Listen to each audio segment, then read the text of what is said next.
Yes, oh yes. The first time I met him, it's kind of like meeting a person with an aura around them. You know, it's in my business back then, to me, it was almost, this sounds silly, but it was almost like meeting a god, truly.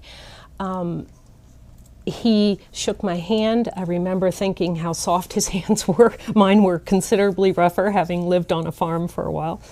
I remember receiving a kiss on the cheek. Next time we met, it came over here. Next time, much closer, right here. And that was when the kiss started moving over and the body started getting closer with each of those. I started thinking, this is a little strange. And then when I was in flute, Magic Flute, as second lady, he was not in that opera. He was artistic director. That opera's not, doesn't fit his voice. And I was second lady. When I would come off the stage left, I would exit. He was in the wings, waiting for me. Whenever he was in the house, he would wait for me in the wings and come right up to me, this close to me. Patricia, do you have to go home tonight? That's when, the first time it happened, I remember thinking, just being a little bit shocked and taken aback, and then instantly realizing what was happening. And I said, yes, I have to, and I went around him and went to my dressing room. The repeated knocks on the door, Patricia, can I come in, can I come in? When he knew that the dresser was in the room dressing me, that was very unsettling. In Magic Flute, I would say at least 6, if not 7.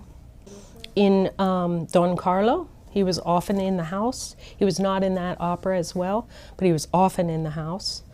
Same thing, knocking on the dressing room door, always getting too close.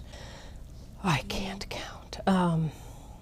I would say probably 15, 20 times, 20 times.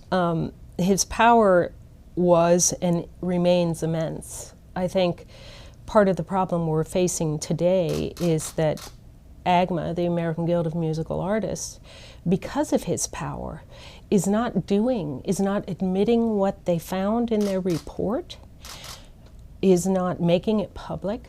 This is a man who has done this for years and years and years. His apology was weak to begin with. The fact that he took it back and said, I still want to apologize, but I was never aggressive. That's wrong. He was aggressive. He was aggressive to Angela Turner Wilson when he groped her. He was aggressive when he wouldn't let her out of her dressing room. He was aggressive to me stepping in my space and asking me that question, knowing that I'm married. He also said that he feels that he did not harm anyone's career. I can't tell you how many women have called me and told me their stories, still not willing to come forward because they're still performing.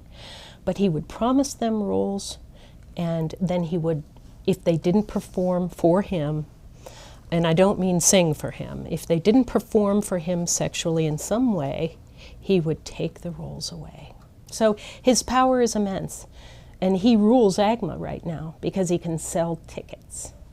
I think it's really important that AGMA release that report in full.